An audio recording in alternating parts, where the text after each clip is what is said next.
We all need sleep to survive.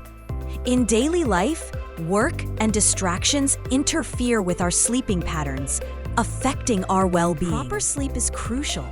During sleep, our heart rests, hormones grow, we rejuvenate, and our brains actively process memories. During our training, we fought hard to catch up on lost sleep, balancing our medical duties and personal lives.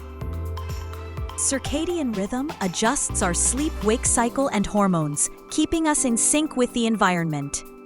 Homeostatic sleep drive gets stronger the longer we're awake, signaling that we need deep sleep.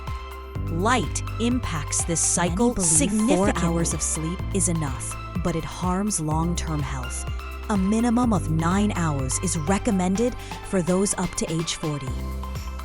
Pregnant women need extra sleep. And remember, undersleeping can hinder brain development until age 25. Sleep is vital for both body and brain development. Don't waste sleep. It's essential for a healthy life.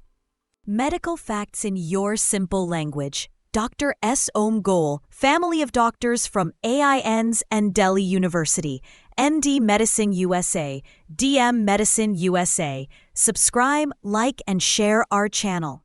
Download free ebook from